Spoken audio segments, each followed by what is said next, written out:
안녕하세요. 제임스 컨설팅 박정근입니다.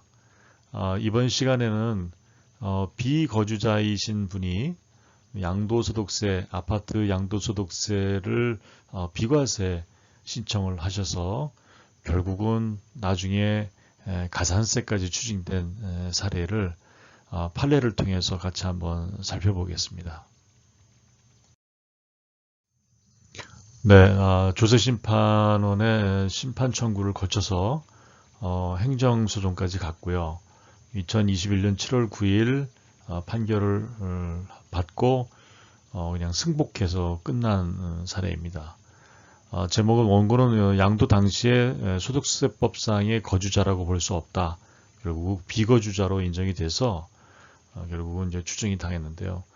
보면 요지를 보면 원고는 양도 당시 국내에 생계를 같이 하고 있는 가족이 없고 이게 지금 그 거주자의 요건에 나오는 내용입니다. 직업 및 자산 상태 등에 비춰 다시 입국하여 국내에 거주할 것으로 기대하기 어려운 상태.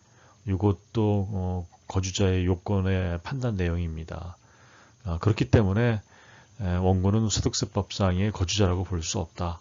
그러니까 비록 해외에 있지만 국내에 생계를 같이 하는 가족이 있어서 뭐 경제적 지원을 하고 있다든지 그런 것도 아니고 비록 체류 일자는 부족하지만 그런 것도 아니고 또 나중에 돌아와서 국내에 거주할 것으로 기대하기도 어려운 상태다. 그렇기 때문에 거주자로 볼 수 없다. 이런 내용입니다. 그래서 결국은 양도소득세에 대해서 이제 추징을 당했습니다. 뒤에 자세한 내용 같이 보겠습니다. 시간 순으로 사건의 개요를 간략하게 보면 87년도에 아파트를 취득했고요. 2018년 이게 거의 30년 만에 양도를 해서 양도소득세를 1,100만 원을 신고했습니다. 1,100만 원은 1세대 1주택 비과세, 9억까지 비과세죠. 그래서 아마 9억을 초과했던 모양입니다. 그래서 9억을 초과하는 분에 대해서는 양도세 신고를 했고 9억까지는 비과세로 신고를 하신 겁니다. 그랬는데 이제 2020년에 한 2년 지나서죠. 2년 지나서 세무조사를 해서 3억 5,500으로 경정 고지를 한 겁니다. 결국 그러니까 덧붙은 추징세액이 약 3억 4천이 추가가 돼서 고지가 된 내용이고요.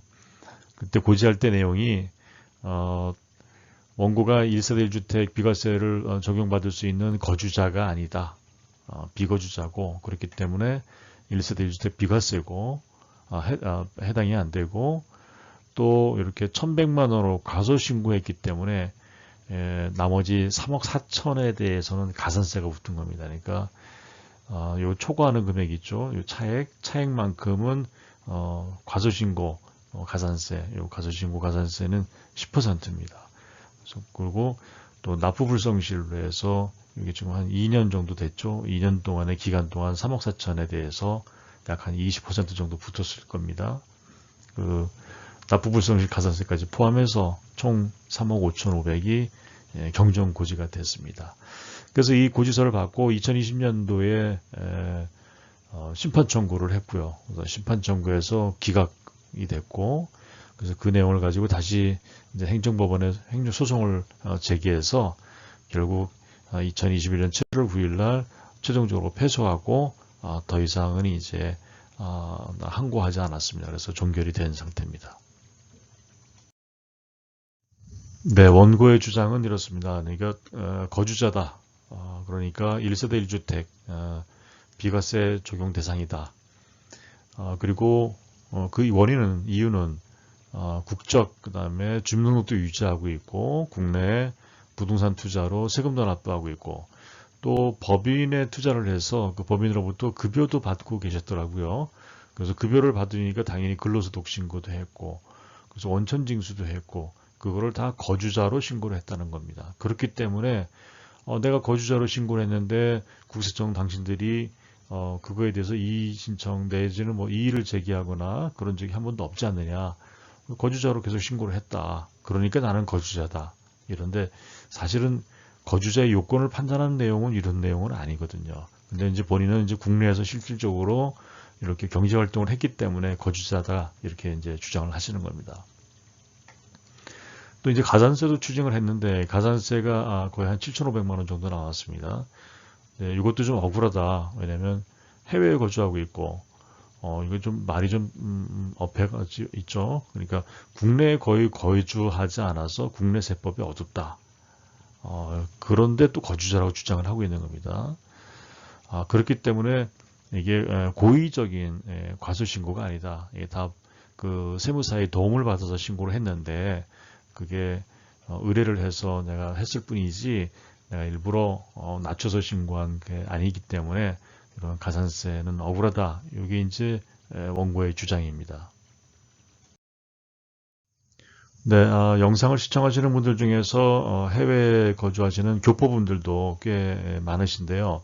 이 거주제에 대한 판단에 대해서 한번 좀 명확하게 이번 시간에 좀 알아두시면 좋겠습니다.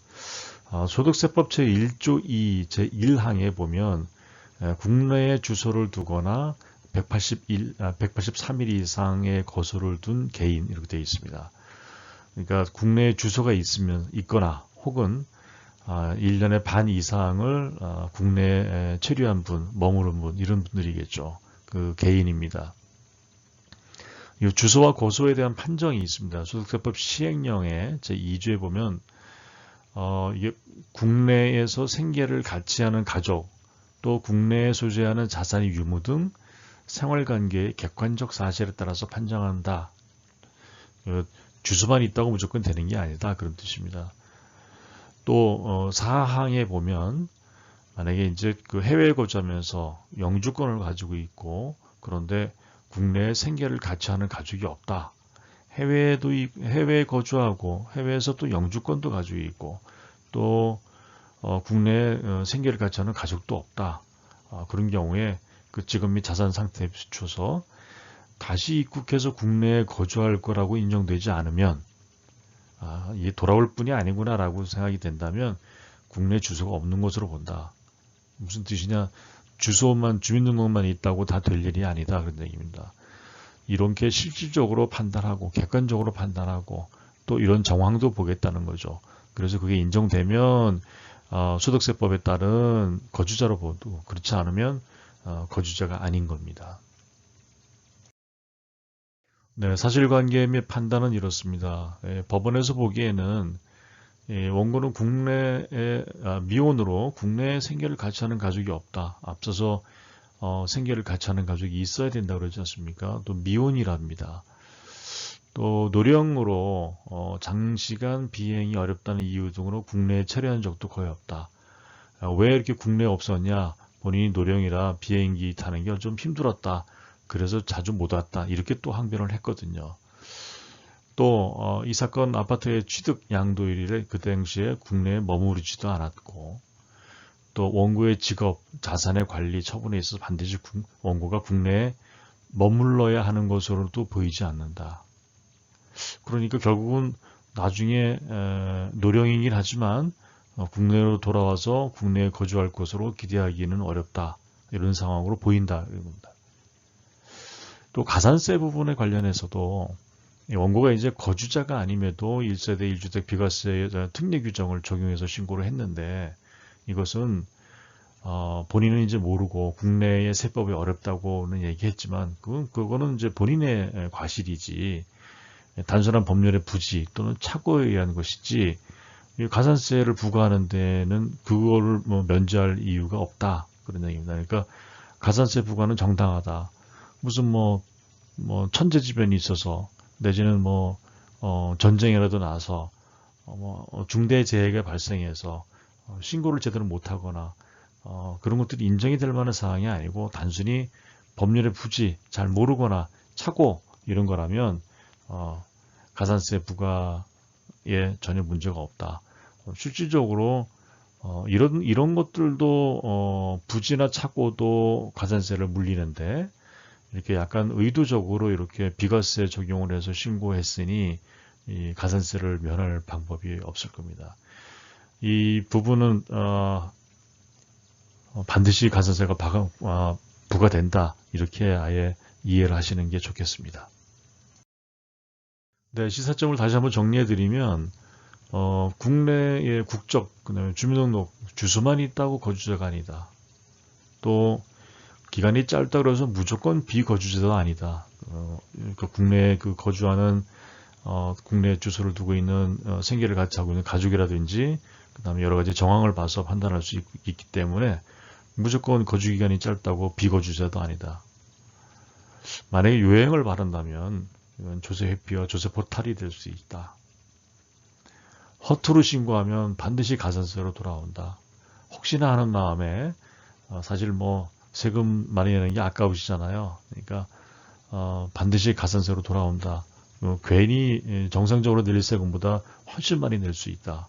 앞선 부분은 2년 만에 왔으니까 이게 가산세가 그 정도지 이거 한 7, 8년 지나서 만약에 추징이 됐으면 훨씬 더 많은 세금을 냈을 겁니다.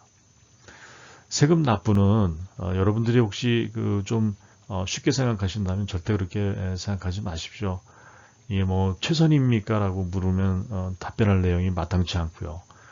또 실질과세라든지 완전 포괄주의라든지 이런 걸 적용해서 본다 그러면 결국은 객관적으로 여러분들도 승복하실 수 있는 인정하실 수 있는 그런 어떤 객관적인 기준으로 꼭 세금 신고 납부를 하시기 바랍니다.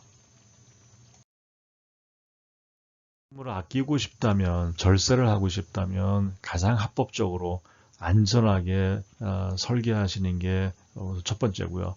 두 번째는 세금이 좀 많다 싶으시면 그 실행에 앞서서 안전 설계를 좀 시간을 갖고 좀 준비를 하신 다음에 그 다음에 부동산의 취득이나 양도를 하시는 등 실행을 하시는 게 좋겠습니다. 네, 여러분의 안전한 절세 설계 제임스 컨설팅에서 도와드리겠습니다. 감사합니다.